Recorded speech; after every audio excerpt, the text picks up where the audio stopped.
Bonjour à tous, c'est toujours le frère Zouloula dans l'émission, dans les révélations cachées de la parole de l'Oba. Je rends grâce à Dieu, le créateur du ciel de la terre, de ce qu'il est grand, glorieux et redoutable. Je remercie ce Dieu parce qu'il est grand, parce qu'il est tout puissant et de ce qui vit inexplicablement hors de toute réalité. Donc, aujourd'hui, par sa grâce, par sa permission, c'est-à-dire par son esprit, le Mundi Maloba, que les apôtres authentiques ont reçu dans Jean 20-22, on va vous éclairer en fait par rapport à la personne du Christ. Christ est-il Dieu lui-même ou un être créé?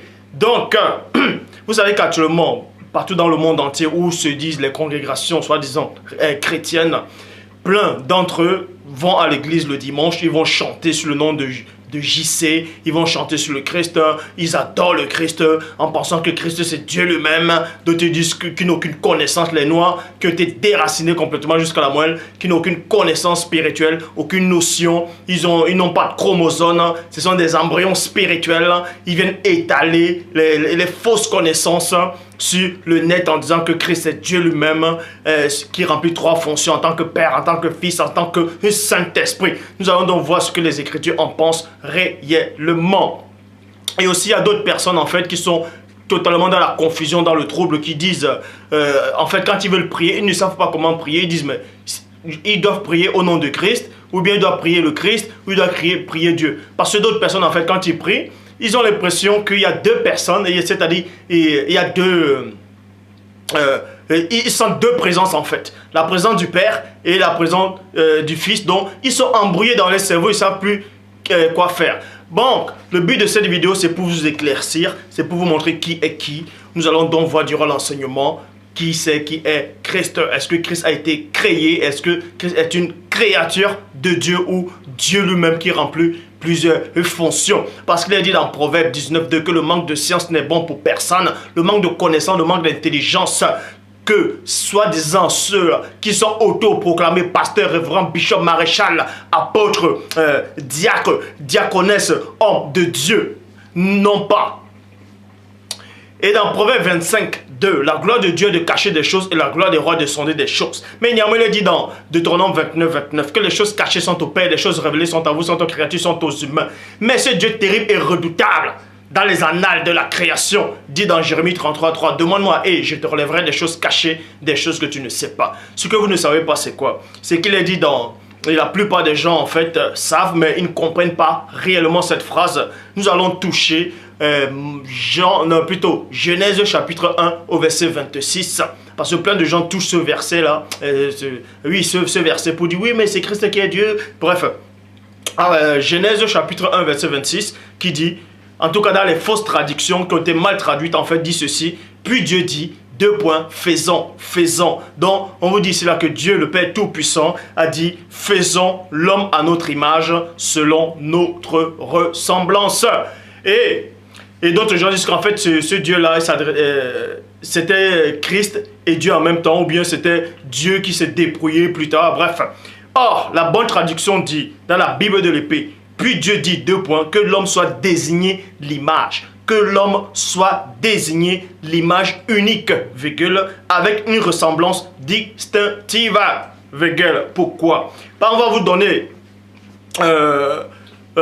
une version, c'est-à-dire un verset où Christ lui-même sort de sa propre bouche, il démontre de sa propre bouche qu'il n'est pas Dieu. Christ sort, il vous montre par là de sa propre bouche qu'il n'est pas Dieu. Il n'est pas le Créateur, il n'est pas Dieu le Père. Il n'est pas Dieu le Père. Donc il va confirmer Genèse chapitre 1 verset 26 dans la Bible de l'épée. Pour ça je vous exhorte à tous de vérifier vos Bibles dans Matthieu 19 au verset 4. Et je vais dans la Bible seconde 21. En fait, ce sont les pharisiens qui ont abordé le Christ pour l'éprouver en disant que est-ce qu'on peut répudier une femme pour n'importe quel motif. Et Christ leur répond, il dit ceci. Il répondit N'avez-vous pas lu que le Créateur, et non que moi. Vous voyez? Et non, ou bien que le Créateur est moi. Mais il dit plutôt, n'avez-vous pas lu que le Créateur, au commencement, a fait l'homme et la femme. Et ce créateur a fait l'homme et la femme où? Si ce n'est dans Genèse 1, 26. Vous voyez? Donc ça ne pouvait pas être Christ parce que Christ sort de sa propre bouche là que ce n'est pas lui le créateur. Est-ce que vous comprenez? Donc il n'est pas Dieu. Il n'est pas le Père. Ce n'est pas lui qui a créé l'homme et la femme.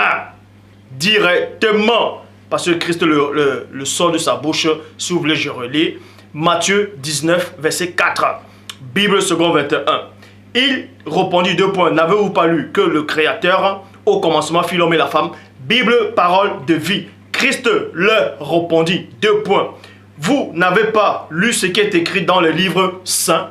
Point d'interrogation. Au commencement, virgule, Dieu, et non Dieu et moi. Au commencement, Dieu a créé l'homme et la femme. Et c'est pour ça qu'on vous dit encore, dans la bonne version ne pouvait pas dire au commencement, puis Dieu dit faisons. Parce que Dieu a créé tout seul par sa divine puissance. Donc, je repars dans Luc, chapitre 18 au verset 19. Dans la Bible des peuples qui dit ceci.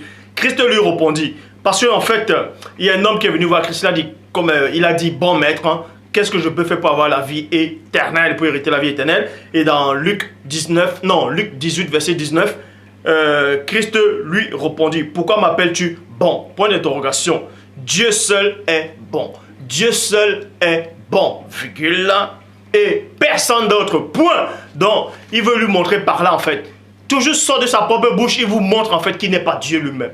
Donc, il dit, pourquoi m'appelles-tu bon? Moi, pourquoi m'appelles-tu bon? Dieu seul est bon. Bible de l'épée. Christ lui dit, pourquoi m'appelles-tu bon? Personne n'est bon, virgule, sauf Dieu seul, point. Donc, Christ met la distinction entre Dieu et lui. Est-ce que vous comprenez? Donc, il n'est pas Dieu. Tous ceux-là encore qui vont adorer le Christ, tous ceux-là qui vont encore chanter, qui vont faire les DVD, qui vont faire les nuits de prière pour adorer, se mettre en genoux devant le Christ, vous êtes une abomination devant Dieu. Vous êtes complètement maudits. Est-ce que vous comprenez? Vous êtes maudits et spirituellement. Donc, je repars dans Jean 14, verset 28, Bible en français courant. Vous avez entendu dire, je m'en vais, mais... Vous m'avez entendu dire plutôt, je m'en vais, virgule, mais je reviendrai auprès de vous. Point. Si vous m'aimiez, vous vous réjouirez de savoir que je vais auprès du Père. Que je vais auprès du Père, virgule. Je m'arrête dans la virgule, j'entre dans les profondeurs. Donc Christ... il a mis un certain temps sur la terre, il a eu la conversation avec ses apôtres, il a parlé avec ses disciples au moment où il devait partir en fait, où il devait passer par son épreuve finale, pas forcément l'épreuve, mais il devait passer il devait boire une coupe en fait, pour aller rejoindre le Père Tout-Puissant qui vit inexplicablement hors de toute réalité. Et Christ fait comprendre ici à certains apôtres que... lui, il doit partir auprès du Père. Donc, il vous montre par là. Christ ne peut pas aller vers n'importe qui. Christ ne peut pas se remettre à tout le monde. Donc, en se remettant au Père, il faut comprendre que je m'en vais vers le Père. Donc, je m'en vais me soumettre au Père Tout-Puissant. Et continue de dire ceci. Parce que le Père est plus grand que moi. Vous voyez? C'est pour ça qu'il dit. Parce que. Il dit, je m'en vais au Père. Parce que le Père est plus grand que moi. Bible parole de vie. En effet, virgule, le Père est plus important que moi. Jean chapitre 20 au verset 17. Bible second 21. Christ lui dit, c'est-à-dire à Marie de Magdala, quand il a ressuscité, Jean chapitre 20 verset 17, Bible second 21. Christ lui dit, 2 points, ne me retiens pas, car je ne suis pas encore monté vers mon Père, virgule, mais va trouver mes frères et dis-leur que je monte vers mon Père et votre Père, vers mon Dieu et votre Dieu. Bible parole de vie, je monte vers mon Père, il est aussi votre Père, point. Je monte vers mon Dieu, il est aussi votre Dieu. Christ n'a pas dit, je suis votre Dieu ou bien je suis votre Père. Non, il a plutôt dit, je m'en vais vers mon Père qui est aussi votre Père. Je m'en vais vers mon Dieu qui est aussi votre Dieu. Bible en français courant, je monte vers mon Père qui est aussi votre Père, virgule.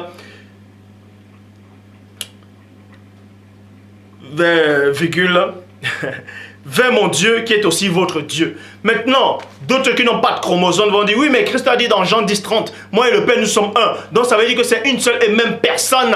Non, on va vous expliquer les mystères des Écritures. Jean chapitre 10 au verset 30 dit, moi et le Père, nous sommes un. Dans la Bible de l'épée, il est dit, le Père et moi, nous sommes indivisibles. Mais on va vous expliquer le pourquoi Christ a dit, le Père et lui sont un. Vous voyez, la réponse se trouve dans Jean 17, 22, qui est sorti de la propre bouche aussi de Christ, pour vous expliquer ce qui veut dire ce 1 là. Jean chapitre 17, verset 22, Bible du semeur. Je les ai donné la gloire que tu m'as donnée, virgule, enfin qu'ils soient, enfin qu'ils soient un, virgule, comme toi et moi, nous sommes un. Vous voyez? Donc quand Christ dit dans Jean 10, 30, moi et le Père, nous sommes un. Et dans Jean 17, 22, il dit, je les ai donné la gloire que tu m'as donnée, afin que eux là, ils soient un. Exactement comme toi et moi, nous sommes un. Ça ne veut pas dire que Képha, Pétro, Pierre, avec Jean, ou bien Jacques, et tout, Barthélemy, bref, tous les apôtres vont fusionner, vont être une seule et même personne qui se sont détachés, qui remplissent plusieurs fonctions. Non, c'est parce que vous n'avez pas de chromosomes, vous ne comprenez pas. Parce que vous n'êtes pas assis et parce que vous n'avez pas le vrai Christ en vous, vous adorez une créature à la place du Père. C'est pour ça que vous avez été égarés. Deutéronome 28, 28. Le Seigneur Dieu te frappera de délit, d'aveuglement, d'égarement d'esprit, tu tâtonneras en plein jour. Donc, Matthieu est ensuite dans Matthieu chapitre 24 au verset 36 dans la Bible du semeur. Quant au jour et à l'heure où cela se produira, personne ne les connaît, ni les anges du ciel, ni même le Fils. Personne, virgule, sauf le Père, virgule, et lui seul. Donc, plusieurs versets, Christ montre qu'il fait une distinction entre le Père Tout-Puissant et lui. Christ n'est pas le Père. Il n'a jamais été le Père. Et il ne sera jamais le Père. Je vais dans Jean pour vous montrer maintenant en fait. Parce que d'autres disent, oui, mais au début, avant toute chose, Christ, c'était Dieu qui était là. Et ce Dieu-là s'est dépouillé, une partie de lui s'est détachée. Il est devenu Christ qui remplissait plusieurs fonctions. C'est-à-dire Dieu le Père, il est là. En même temps, il est cité en tant que fils. En même temps, il inspire les prophètes. En même temps, il accomplit les miracles en tant que le Saint-Esprit. Mais on va vous démontrer complètement que vous êtes complètement dans la confusion. Écoutez ce que Christ dit lui-même dans Jean 17, 5. Dans la Bible des peuples. Et maintenant, Père, glorifie-moi. Et maintenant, Père. Et maintenant, Père. Et non, il ne dit pas ici là. Et maintenant, moi. Non. Et maintenant, Père, glorifie-moi auprès de toi, virgule. Donne-moi cette gloire que j'avais auprès de toi. Dieu, donne-moi cette gloire que j'avais auprès de toi dès avant que le monde existe. Donc on vous dit ici là, que Christ, avant qu'il se débrouille dans Philippiens 2, 59, avant qu'il descende dans Ésaïe 9, 5, avant que ce fils-là vienne, il existait déjà auprès du Père. Non pas en tant que Père, mais en tant que Fils. Parce qu'il a toujours été le Fils et non le Père. Est-ce que vous comprenez? Donc si vous voulez, je relis pour ces noirs-là et pour ces gens-là qui n'ont pas de chromosomes et qui viennent enseigner des hérésies en disant qu'il faut adorer le Christ, que Christ c'est le Père, qui s'est débrouillé, il remplit plusieurs fonctions, des hérésies totales. Jean chapitre 17 au verset 5, Bible des peuples. Et maintenant, Père, glorifie-moi auprès de toi. Donne-moi cette gloire que j'avais auprès de toi. Vous voyez? Donne-moi cette gloire que j'avais auprès de toi. Comment? En tant que fils. Donne-moi cette gloire que j'avais auprès de toi dès avant que le monde existe. Et on va vous donner un verset biblique qui approuve exactement les propos du Christ. On va vous donner un verset biblique qui va vous contredire que Christ n'a jamais été Dieu dans le ciel. Il a toujours été fils. Il s'est dépouillé en tant que fils. Il est devenu un simple humain. Et il est reparti. Il redevient fils dans la fonction où il avait. Point barre. Proverbe chapitre 30. Proverbe chapitre 30 au verset 4. Bible parole de vie. Qui est monté au ciel et qui en est descendu? Point d'interrogation. Qui a recueilli le vent dans ses mains? Point d'interrogation. Qui a enveloppé l'eau dans son vêtement? Point d'interrogation. Qui a fixé toutes les limites de la terre? Point d'interrogation. Qui est Quel est son nom? Point d'interrogation. Donc on vous apprend ici là, Salomon avait reçu, c'est-à-dire une révélation. Le Mundi Maloba l'avait inspiré. Et Salomon dit en fait, qui c'est qui a créé toutes choses? Qui c'est qui a formé toutes ces choses-là? Quel est son nom? Donc on vous apprend ici là, qui premièrement, Salomon parlait de Dieu, du Père Tout-Puissant, qui vit inexplicablement hors de toute réalité. Il disait, qui c'est qui est monté au ciel? Qui c'est qui peut dire, qui c'est qui peut donner l'explication de comment et de pourquoi? Qui c'est qui peut dire comment on a créé tout ceci? Qui c'est qui a créé tout ça? Quel est le nom de cette personne qui a créé tout cela? Et ensuite, on vous donne la révélation d'ici là. Quel est le nom de son fils? Point d'interrogation. Donc à cette époque-là, à cette année-là, dans ce passage-là, le fils n'était pas encore descendu. Donc Salomon avait compris qu'il y avait un fils qui devait descendre à une certaine époque sur cette terre pour annoncer la vérité du Père. Salomon avait compris ça. C'est pour ça qu'il dit, quel est son nom? Et quel est le nom de son fils là? Quel est le nom de son fils? Est-ce que tu le sais? Donc, nous allons aller dans Philippiens 2.5. Dans Philippiens 2.5, il est dit, ayant-vous les sentiments qui étaient en Christ au premier-né. Vous voyez, dans d'autres versions qui étaient mal traduites, disent, lequel existait en forme de Dieu. Et d'autres vont dire, oui, mais c'était Dieu lui-même. Ça veut dire que Dieu a pris notre apparence. Non, on va vous donner la bonne explication dans le verset 6 de Philippiens 2, dans la traduction œcuménique de la Bible qui dit ceci. Lui qui est de condition divine, lui qui est de condition divine, n'a pas considéré comme une proie à saisir d'être l'égal de Dieu. Pour ceux qui ne comprennent pas cela, on va vous décoder cela, on va vous expliquer ce que ça veut dire. En gros, on dit, Christ dans le ciel, il était de nature divine. Et maintenant, d'autres vont dire, oui, mais lui, il est en condition divine. Ça veut dire que vu que Dieu, il est plus que Dieu, c'est l'être divin, on ne va même pas dire l'être, parce qu'on ne peut pas appeler Dieu l'être. Dieu est au-delà de ce qu'on peut dire être. Il est au-delà de tout ce que vous pouvez concevoir, ou bien ce que vous ne pouvez concevoir. Il est au-delà de tout, c'est-à-dire hors du temps et de l'espace. Est-ce que vous comprenez? Hors de toute réalité, hors de toute compréhension. Il n'est pas dans votre dimension. Donc, je répète, Philippiens 2.6, traduction œcuménique de la Bible. Lui qui est de condition divine, donc vous dites là que Christ était de condition divine, dans d'autres versions dit de nature divine. Ça ne prouve pas qu'il est Dieu. Ça ne prouve pas qu'il est Dieu. Les anges aussi sont de nature divine. Et on va vous le démontrer dans Genèse chapitre 6 au verset 2. Dans la Bible du rabbinat français Adokan qui dit ceci. Les fils de la race divine trouvaient que les filles de l'homme étaient belles. Et vous connaissez la suite. Donc est-ce que ça veut dire que ces anges aussi qui sont de nature divine sont Dieu le Père aussi? Non. C'est parce que vous n'avez pas de chromosomes. Donc maintenant on vous dit, dans la suite on vous dit quoi? Il n'a pas considéré une proie à saisir d'être l'égal de Dieu. Ça veut dire quoi? Christ en tant que condition divine, il était supérieur, il est supérieur et sera toujours supérieur aux autres créatures divines dans le ciel. Dans la position que Christ avait, malgré la position qu'il avait, il ne voulait pas regarder Dieu comme son égal, c'est-à-dire il ne voulait pas en fait être semblable au Père lui-même. Il ne voulait pas se mesurer au Père. Parce que non seulement il ne voulait pas, mais il ne pouvait pas, et il ne peut pas, et il ne pourra jamais. Parce qu'il y avait aussi un être divin, jadis, l'ancien jadis chérubin ouin.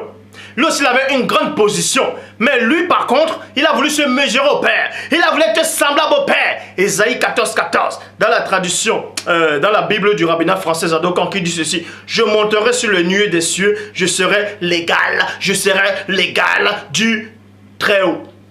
Or, dans Philippiens 2.5, dans Philippiens 2.6, on vous dit que quoi? Christ n'a pas voulu être l'égal du Très-Haut. Vous voyez? Or, Satan, lui, il a voulu être l'égal du Très-Haut. Parce qu'il avait aussi une grande position.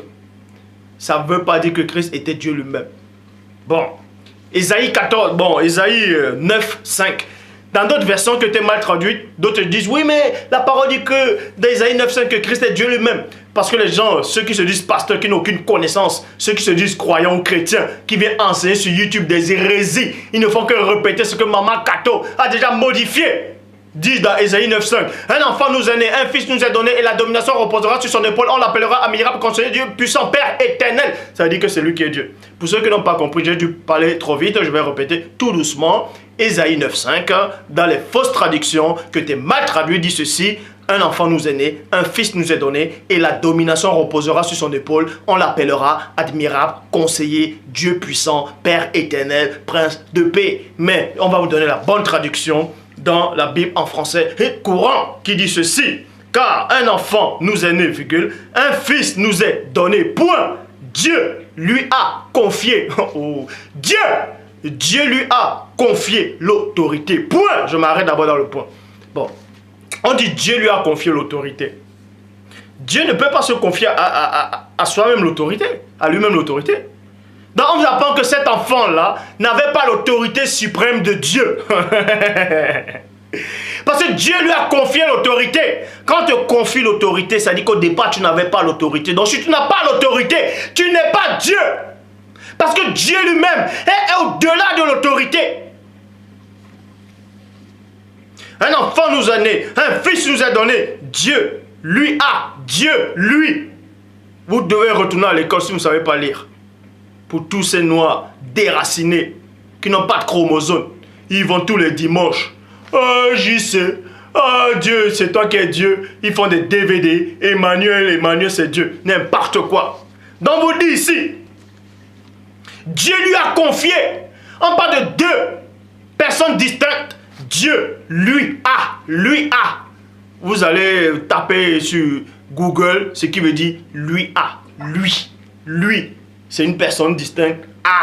Lui, on parle de deux personnes. Lui a donné l'autorité. On lui donne ses titres. La mauvaise version dit on l'appellera. Mais ici, on lui donne ses titres. 2 points. Conseiller, merveilleux, Dieu fort, Père pour toujours, Prince de la paix. Ça ne veut pas dire que c'est lui qui est Dieu éternel. Ça ne veut pas dire que c'est lui qui est le Dieu fort. Ça ne veut pas dire que c'est lui qui est le Père éternel. Pour ça, on va revoir cela dans la même prophétie du prophète Ésaïe. Ésaïe 22, dans la Bible seconde 21, qui dit ceci: je mettrai sur son épaule la clé de la maison de David. 2 points, je mettrai. Dieu ne va pas se mettre lui-même l'autorité sur son épaule. C'est Dieu qui crée l'autorité. Il est au-delà de l'autorité. Dieu crée la puissance. Il crée la divine puissance. Je mettrai sur son épaule la clé de la maison de David. Quand il ouvrira, personne ne pourra fermer. Mais quand il fermera, personne ne pourra ouvrir. Donc, on vous apprend cela, que Dieu va lui confier l'autorité. Vous voyez, on ne peut pas confier l'autorité à Dieu. On ne peut pas, parce que c'est Dieu qui crée l'autorité. Donc, et dans 1 Corinthiens 15, verset 27, dans la Bible des peuples, dit ceci: Dieu mettra toutes choses sous ses pieds. Point. Tout lui sera soumis, sauf... j'aime les mots, les langages, j'aime les virgules. Dans Genèse 11, 7, Dieu a créé les mots, les langages, les phrases. 1 Corinthiens 15, verset 27, pour ceux qui ne comprennent rien, pour ceux qui disent tout le temps que Christ est Dieu, et que quand il est reparti, il va redevenir comme il était avant, c'est-à-dire Dieu. C'est faux. Paul de Tarse vient contredire cela, parce que Paul dit qu'il a le mystère caché en Christ. Il a vu ce mystère, il a compris que Christ n'est pas Dieu. C'est pour ça qu'il est dit dans 1 Corinthiens 15, 27, dans la Bible des peuples: je mettrai tout... Non, Dieu mettra toutes choses sous ses pieds. Tout lui sera soumis, sauf Dieu. Bien sûr, qui lui soumet l'univers. Verset 28, Bible en français courant: lorsque toutes choses auront été soumises au Christ, virgule, alors lui-même, virgule, le Fils se soumettra à Dieu, qui lui aura toutes choses, tout soumis, ainsi que Dieu. Ainsi, virgule, Dieu régnera parfaitement sur tout. Donc on parle encore de deux personnes distinctes, que ce soit au début, pendant et avant. Christ sera tout soumis au Père parce qu'il n'est pas le Père. Il n'a jamais été le Père et ne sera jamais le Père. Maintenant, pour ceux qui se disent chrétiens, les jeunes chrétiens, les jeunes croyants là, ils envoient des versets sans comprendre, sans réellement comprendre le sens des versets. Il dit oui, mais la parole dit oui, oh Dieu, ton Dieu, ton... Ouais, donc ça dit que Dieu a appelé Christ oh Dieu, avec un D majuscule, donc forcément ça peut être Dieu. On va vous donner les bonnes traductions. Bon, Hébreux chapitre 1 verset 8 qui dit, dans Hébreux chapitre 1 verset 8, dans d'autres traductions qui étaient mal traduites, dit ceci, mais il a dit au Fils, ton trône, ô Dieu, vous voyez, virgule, est éternel, et le sceptre de ton règne, et le sceptre de ton règne est un sceptre d'équité. Vous voyez, bon, c'est l'auteur de l'hébreu, il a pris ça où? Il n'a pas inventé. Forcément, il a pris ce qu'un homme avait déjà prophétisé, ce qu'un homme avait déjà vu. Vous voyez, vous voyez cela dans Somme chapitre 45 au verset 7. Dans la bonne traduction, c'est dans la Bible Parole de vie qui dit ceci, ton pouvoir royal est comme celui de Dieu. On n'a pas dit, oh Dieu, ton Dieu. Non, on n'a pas appelé, oh Dieu, on a dit, ton pouvoir royal est comme celui de Dieu, de Dieu, de deux personnes distinctes encore. Vous voyez, il durera toujours et pour toujours, tu gouverneras ton peuple avec justice. D'autres gens vont dire, oui, mais on a dit que Christ va gouverner son peuple avec justice. Donc on va dire, donc si Christ a un peuple, ça dit que si Christ a un peuple, ça veut dire que forcément c'est lui qui est Dieu, puisque c'est Dieu qui a créé le peuple. Or, vous ne devez pas ignorer, pour tous ceux en tout cas qui lisent la Bible mais qui ne comprennent pas, Moïse aussi avait un peuple. Moïse aussi avait un peuple. Ça ne veut pas dire qu'il est Dieu le Père. Ça ne veut pas dire que celui qui a créé ce peuple. Vous voyez cela dans Exode chapitre 32 au verset 7. Quand, selon la Bible en tout cas, selon la Torah, Moïse allait parler à l'ange au mont Sinaï. Et l'ange a parlé, en tout cas, selon les versions, selon même dans Actes des Apôtres, l'ange a parlé en disant, va, ton peuple a été corrompu. Vous voyez cela dans Exode chapitre 32 au verset 7. Bible du rabbinat français Zadokan dit dans Somme 45 au verset 7. Ton trône, virgule, fondé. Oh. Ton trône, et non dans Hébreux 1.8 qui dit, mais il dit au Fils ton trône, ô Dieu. Non, il dit au Fils ton trône, ô Dieu est éternel. C'est complètement faux. Dieu ne va pas dire à Christ qu'il est Dieu lui-même. C'est complètement faux. La bonne traduction, c'est la traduction Bible du rabbinat français Zadokan qui dit ton trône, virgule, fondé par Dieu. Vous voyez, ton trône, virgule, fondé par Dieu, durera à jamais. Le sceptre de ta loyauté est un sceptre de droiture. Maintenant, on va aller dans Hébreux chapitre 1 au verset 9 pour encore éclaircir cela. D'autres lisent dans les fausses traductions qui étaient mal traduites et ils vont faire passer Christ pour Dieu lui-même. Bon, dans la fausse traduction, dit ceci dans Hébreux chapitre 1 verset 9. Tu as aimé la justice et tu as haï l'iniquité. C'est pourquoi, ô Dieu, virgule, ton Dieu t'a oint d'une nuit de joie au-dessus de tes égaux. Maintenant, ça a toujours été tiré dans Psaume 45 au verset 8. Voici la bonne traduction dans la Bible du rabbinat français Zadokan qui dit ceci. Tu as aimé la justice, virgule, tu hais l'iniquité. Tu haïs, c'est-à-dire tu hais l'iniquité. Voilà pourquoi Dieu... Oh. Est-ce que vous comprenez? Donc quand vous voulez vous lever pour parler contre celui que le Père a mandaté, c'est contre le Père lui-même que vous parlez. Parce que j'ai fusionné avec la parole de Dieu. Faites alors attention. La parole et moi, nous ne faisons qu'un. Est-ce que vous comprenez? Ça va vous scandaliser. Mais il est dit dans Psaume 45 au verset 8, Bible du rabbinat français Zadokan, tu as aimé la justice, tu hais l'iniquité. Voilà pourquoi Dieu, ton Dieu, t'a consacré par une huile d'allégresse, de préférence à tes compagnons. Si vous voulez, je décode pour ceux qui n'ont pas compris. Je vais vous décoder ce que ça veut dire. Ça veut tout simplement dire, on vous dit ici là, celui qui a prophétisé, il a vu en fait, et après il a reçu un enseignement. Tu as aimé la justice, donc en gros Christ a aimé la justice, il a haï le péché. Voilà pourquoi Dieu le Père, qui est le Dieu de Christ, l'a oint du nu de joie. C'est ce que le verset est en train d'expliquer. Si vous voulez, on vous donne encore une autre version pour mieux vous expliquer cela. Dans la Bible en français courant, tu aimes le droit, virgule, tu détestes le crime. Point. C'est pourquoi Dieu, virgule, vous voyez, c'est pourquoi Dieu, virgule, ton Dieu, virgule, t'a consacré en versant sur ta tête l'huile de fête et t'a choisi plutôt que tes compagnons. Donc ça veut dire quoi? Je décode encore dans la Bible en français courant. Donc on vous dit ici là que Christ aime la droiture, il déteste le crime. C'est pourquoi Dieu, c'est-à-dire c'est pourquoi Dieu le Père, virgule, le Dieu de Christ, vous voyez, virgule, l'a consacré en versant sur sa tête l'huile de fête et l'a choisi plutôt que ses compagnons. Et d'autres vont aller dans 1 Jean 5,20. 1 Jean 5,20. Parce qu'il y a des mauvaises traductions des Bibles qui disent en fait que 1 Jean 5,20, ça s'adresse à Christ, que c'est lui qui est le Dieu véritable. Or, Christ va contredire toutes ces fausses versions. Parce que dans 1 Jean 5,20, il est dit, nous savons aussi que le Fils de Dieu est venu et qu'il nous a donné l'intelligence pour connaître le véritable. L'intelligence, c'est le Saint-Esprit, est-ce que vous comprenez? Ça, vous pouvez lire les Écritures. L'intelligence, c'est l'Esprit de Dieu qui donne l'intelligence. Donc, Christ a donné le Saint-Esprit pour connaître le véritable. Et nous sommes dans le véritable en son Fils. C'est-à-dire en son Fils.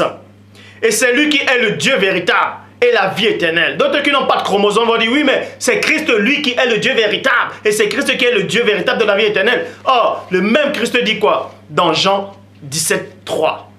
La vie éternelle consiste à te connaître. Toi, et non toi et moi. Toi, le seul Dieu, le seul vrai Dieu véritable. C'est-à-dire qu'il n'y a pas de Dieu. Il n'y a pas de Dieu. Il n'y a qu'un seul Dieu véritable. En dehors de Dieu, il n'y a point de Dieu. C'est comme ça et c'est pas autrement. Christ n'est pas Dieu. Il n'a jamais été Dieu. Il ne sera jamais Dieu. L'adoration ne revient qu'au Père. Point. Colossiens 1,15. Dans la traduction King James française qui dit, qui est l'image du Dieu invisible, le premier-né de chaque créature. Donc on vous apprend ici là que Christ est la première créature de Dieu. Et ça peut vous choquer, Christ a été créé par Dieu. Christ a été créé par Dieu. Pour ça, dans la traduction œcuménique de la Bible, premier-né de toute créature. Bible de Jérusalem, premier-né de toute créature. Traduction Pérote et Clamère, le premier-né de toute créature. Bible annotée de Chafnel, le premier-né de toute créature. Traduction Abbé Filion, le premier-né de toute créature. Bible Osteval, le premier-né de toutes les créatures. Traduction David Martin, le premier-né de toutes les créatures. Vous voyez? Le premier-né de toutes les créatures.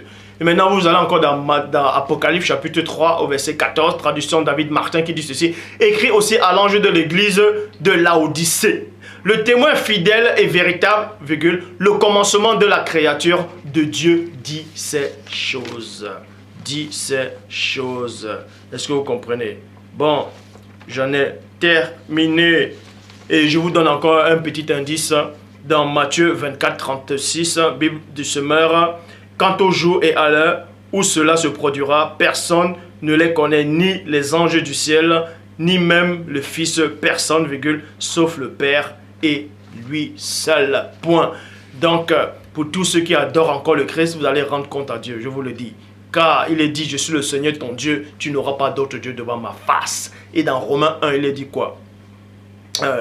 La colère de Dieu se lève sur la terre, du ciel contre tout homme, contre toute impiété, contre tout homme qui retient la vérité captive. Car ce qu'on peut connaître de Dieu est manifesté. Vous voyez?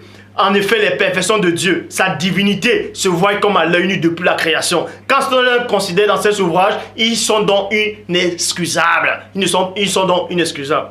Puisque ayant connu Dieu, ils ne l'ont point glorifié comme Dieu. Ayant connu Dieu, parmi les paroles que j'apporte, vous ne l'avez pas glorifié comme Dieu. Vous avez adoré la créature au lieu du Créateur. Vous avez osé dire qu'on a mis Dieu sur le bois, qu'on a mis Dieu sur le poteau.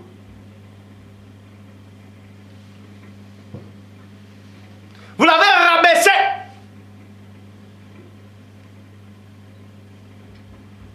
On verra donc au dernier jour qui c'est qui sera qui.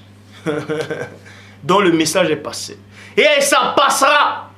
Christ n'est pas Dieu. Donc pour tous ces noirs-là, pour tous ces gens-là qui viennent prêcher sur YouTube, là, qui n'ont aucune notion spirituelle, vous ferez mieux de rester chez vous, regarder la télé ou bien vous confesser sérieusement que de venir étaler des choses pourries sur le net. Christ est Dieu, Christ est Dieu, Christ est Dieu le Père. N'importe quoi. Vous êtes en train de délirer ou quoi? Vous croyez que Dieu va descendre, va se faire fouetter par ses créatures?